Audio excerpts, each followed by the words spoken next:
हार कर जीतने वाले को बाजीगर कहते हैं, सिकंदर कहते हैं, लेकिन जीत कर हारने वाले को पाकिस्तान क्रिकेट टीम कहते हैं। भाई एक ही लम्हे में वक्त बदल जाता है, हालात बदल जाते हैं, जज्बात बदल जाते हैं। कहां आप मैच में इतनी मजबूत पोजीशन में होते हैं और कहां आप एकदम से क्राइसिस में आ जाते हैं।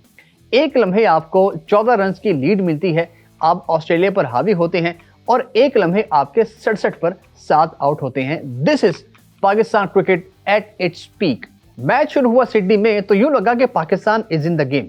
कहां से मैच शुरू हुआ, कहां तक पहुंचा कि 229 पर आपके 9 विकेट्स गिर जाते हैं और आमिर जमाल एक शानदार इनिंग्स खेलते हैं। 9वें नंबर पर आकर वो 82 रन की ऐसी इनिंग्स खेलते हैं कि जिसको सिडनी का क्रिकेट ग्राउंड हमेशा के लिए याद रखेगा और पाकिस्तान का टोटल 313 रन पर पहुंच जाता है। उसके जवाब में जब ऑस्ट्रेलियन टीम बैटिंग पर आती है तो 299 पर ऑल आउट हो जाती है और उसमें भी 6 विकेट चटकाते हैं आमिर जमाल। अब देखिए ऑस्ट्रेलिया के 289 पर 6 आउट होते हैं और 299 पर उनकी पूरी टीम ऑल आउट हो जाती है। ये कमाल किया है आमिर जमाल ने कि उनको एक तो लीड नहीं लेने दी और 14 रन का डेफिसिट भी किया।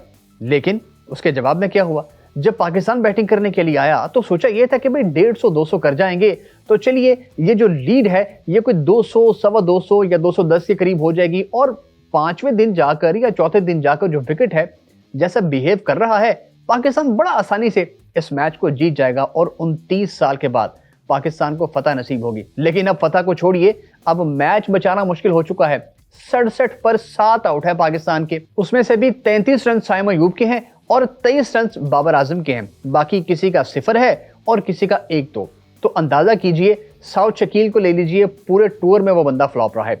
अब्दुल्ला शफीक इन दोनों इनिंग्स में 0 पर आउट हुए हैं। बाबर आजम नहीं चल पाए पूरी सीरीज में। शान मसूद इस इनिंग्स में एक बड़ा रफ शॉट खेलते हुए आउट हुए हैं। मुझे यूं लगा कि जैसे ये जो 14 रन की लीड थी इसको शायद उन्होंने 1400 रन की लीड समझ लिया था कि हम आएंगे और ठा करेंगे, बस 50-60 रन बनाकर आउट होकर तो हम घर को चले जाएंगे। ये मुझे लगता है ये इंटेंट के साथ आए थे। इतना एग्रेशन दिखाने की जरूरत क्या थी? जो कैलकुलेटेड एग्रेशन साइम अयूब ने दिखाया, उन्होंने ये बताया कि मेरे अंदर पोटेंशियल है और मैं एक लंबी क्रिकेट खेल सकता हूं।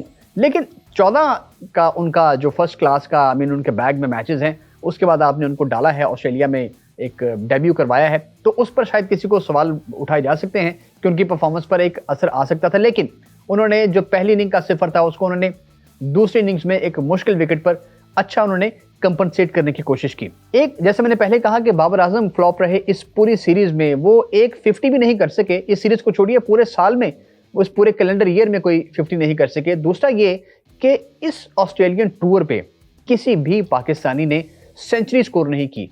88 इज द हाईएस्ट जो कि रिजवान ने बनाए हैं इसी मैच की पहली इनिंग्स में।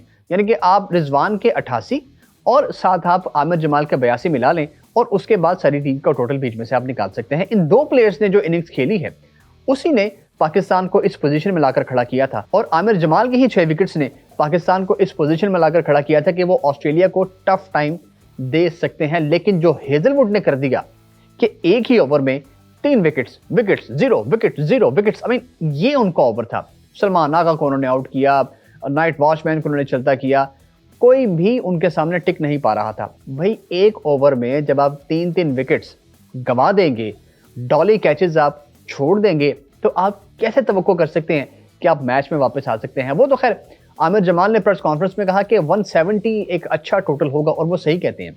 इस विकेट पर अगर 170-80 पाकिस्तान कर जाता है, जो कि इसका मतलब यह है कि पाकिस्तान को कम से कम 100 स्कोर मजीद करना पड़ेगा, तो वो मुझे मुश्किल सा नजर आता है। गो के रिजवान और आमिर खड़े हैं और इन्हीं दोनों ने इस मैच की पहली इनिंग्स में तगड़ा स्कोर किया था। अब अगर ये दोनों चल गए तो शायद पाकिस्तान का जो सिक्का है किस्मत का वो चल जाएगा, लेकिन लगता नहीं है। विकेट के जो हालात हैं और हेजलवुड जिस फॉर्म में बॉलिंग कर रहे हैं ना, मेरा ख्याल है पाकिस्तान आते ही पहले घंटे में क्लियर हो जाएगी और उसके बाद फिर जो होगा वो सारी दुनिया देखेगी। ये मैच भी चौथे दिन खत्म होगा, ठीक है जी। कोई मैच ऐसा नहीं है इन तीनों टेस्ट मैचेस में कि जो 5वें दिन पर गया हो।